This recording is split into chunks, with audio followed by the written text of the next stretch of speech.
സമാധാനമായി. ഇത്രയും നേരം കാത്തിരുന്നിട്ട് വൈഷ്ണവി ദേവിയുടെ കോള് വന്നത് ഇപ്പോഴാ. എന്തു പറഞ്ഞു പ്രസിഡന്റ്? അവരും വരുന്നു. വൈഷ്ണവി ദേവിയും പ്രകാശ് വർമ്മയും കുഞ്ഞും ഒന്നിച്ചുണ്ടാകും. അപ്പൊ പരിപാടിയുടെ കാര്യം സൂചിപ്പിച്ചില്ലേ? അത് അങ്ങോട്ട് പറയേണ്ടി വന്നില്ല. ദേവിക്കുള്ള വഴിപാടായിട്ട് വൈഷ്ണവി തന്നെ അതിങ്ങോട്ട് പറഞ്ഞു. ഞാൻ പറഞ്ഞില്ലേ, അവരെ ഇവിടെ എത്തിക്കണമെന്നത് അമ്മയുടെ നിശ്ചയമാണ്. എത്ര തടസ്സങ്ങൾ ഉണ്ടായാലും വന്നേ പറ്റൂ. അല്ല, വൈഷ്ണവി ദേവിയുടെ ഭർത്താവ് കേന്ദ്രമന്ത്രിയാകുന്നൊരു സൂചന ഉണ്ടായിരുന്നല്ലോ. ഇപ്പൊ എന്താ അതിന്റെ സ്ഥിതി?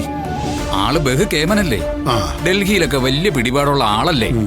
പ്രകാശ് വർമ്മ അങ്ങനെ ഒരു അധികാര സ്ഥാനത്തേക്കൊക്കെ വരുന്നത് നമുക്ക് വളരെ നല്ലതല്ലേ, അല്ലേ തിരുമേനി? അവർക്ക് രണ്ടുപേർക്കും ഈ ക്ഷേത്രത്തിനോടൊരു കടപ്പാടുണ്ട്. 7 വർഷം മുമ്പാണ് അവരാദ്യമായി ഈ നടയിലെത്തുന്നത്. സുമംഗലി പൂജയിൽ പങ്കെടുത്ത് അവര് വിജയിച്ചു. ആ വർഷം തന്നെ അവരുടെ ജീവിതത്തിലെ ഒരേ ഒരു ആഗ്രഹവും സാധിച്ചു. ഒരു കുഞ്ഞു പിറന്നു. ആ കുഞ്ഞുമായി ഈ നടയിൽ എത്തുന്നതിനപ്പുറം അവർക്ക് വേറെ എന്താ സന്തോഷം? എന്നാ പിന്നെ ആഘോഷങ്ങളൊക്കെ നല്ല രീതിയിലായിക്കോട്ടെ. എല്ലാം തികഞ്ഞു വന്നിരിക്കുകയല്ലേ. ചെറിയൊരു സംശയം ഉണ്ടായിരുന്നുകൊണ്ട് നൃത്ത പരിപാടിയുടെ കാര്യം നോട്ടീസിൽ അച്ചടിച്ചിരുന്നില്ല. ഒരു കാര്യം ചെയ്യാം, പുതിയൊരു നോട്ടീസ് അടിക്കാം. നാട് മുഴുവൻ ഒരു അനൗൺസ്മെന്റും ആവാം. ഇത്രയും നല്ലൊരു പരിപാടി നടക്കുമ്പോ നമ്മുടെ നാട് മുഴുവനും അതിനു പുറകിൽ ഉണ്ടാവണം. ദേവിയേ കാത്തോണേ.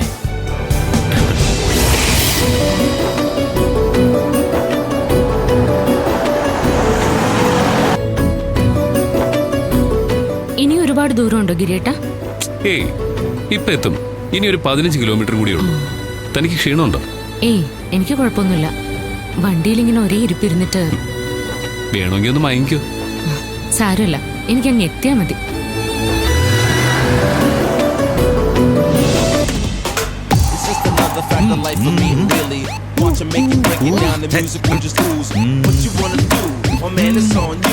എന്ത് പാട്ടാ സാർ ഇത്? എല്ലാം കൂടി ഇപ്പൊ തല്ലി പൊളിയല്ലോ. ഇത് റാപ്പാടോ. ഇതൊക്കെ കേൾക്കുമ്പോഴേ നല്ല ശബ്ദത്തിൽ തന്നെ കേൾക്കണം. അല്ലാതെ വണ്ടി ഓടിക്കുമ്പോ ആരെങ്കിലും ഭക്തിഗാനം ഇട്ടുകൊണ്ട് പോവോ? അതായിരുന്നെങ്കിൽ കുറച്ച് സമാധാനെങ്കിലും കിട്ടിയേനെ.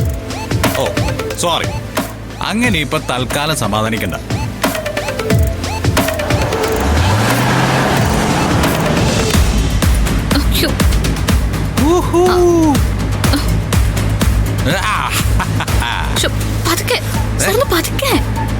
പതുക്കെ പോകുന്ന പ്രശ്നമേ ഇല്ല. ഈ വണ്ടി ഇങ്ങനെയൊക്കെ പോകും.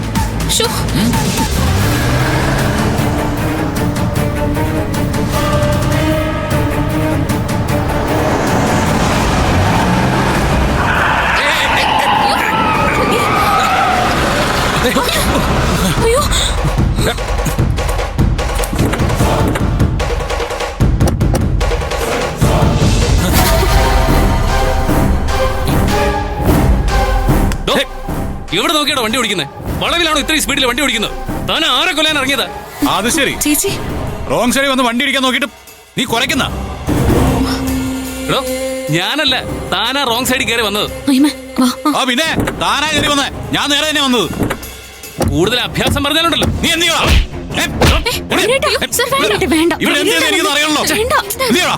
വണ്ടി കൊണ്ടുവന്ന് ഇടിക്കാൻ നോക്കിട്ട് ഭീഷണിപ്പെടുത്തിയ പിന്നെ എങ്ങനെയാ മിണ്ടായിരിക്കുന്നത്? ഇനി ഇവിടെ കടന്ന് വെല്ലുവിളിച്ചാണ്ടല്ലോ ഈ വണ്ടി എടുത്ത് നീ സിറ്റിന്ന് പോലെ കയറാം. കത്തിച്ച് കളയാ. പിന്നെ നീ ഒന്ന് കത്തിക്കടാ, ഞാനത് കാണട്ടെ. വണ്ടി തൊട്ട് കളിക്കുന്നോളാം.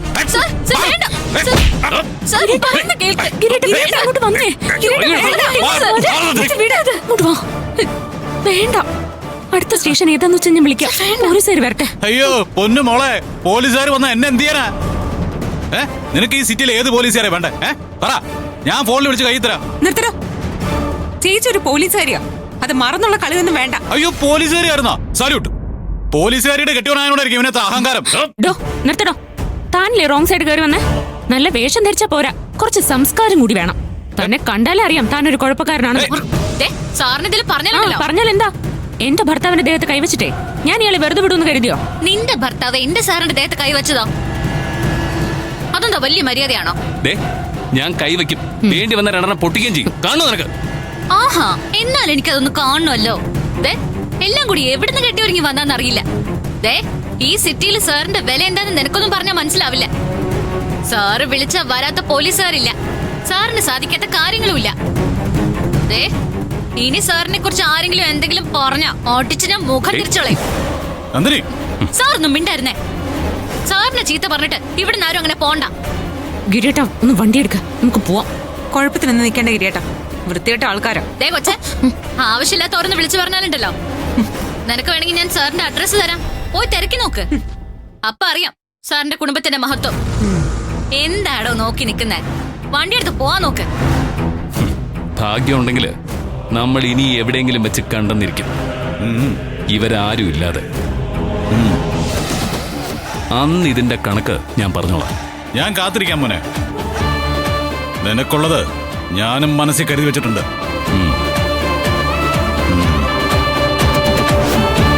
വാ.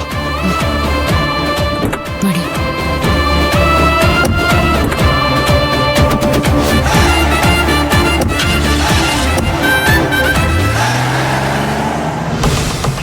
നന്ദിനി താനെന്തിനാ ഇറങ്ങി വന്ന് ബഹളം വെച്ചത്?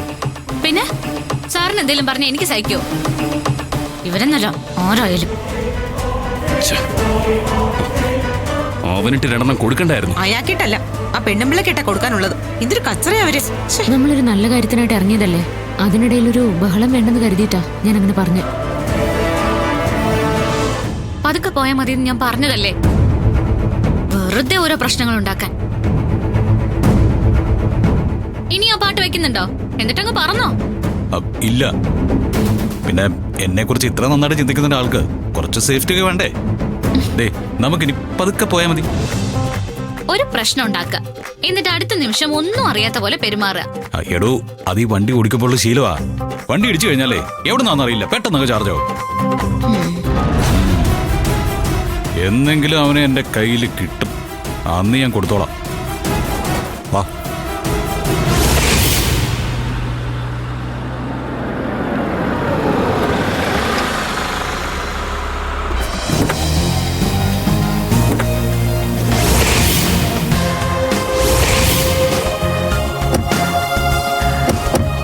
ഗംഭീര സെറ്റപ്പ് ആണല്ലോ.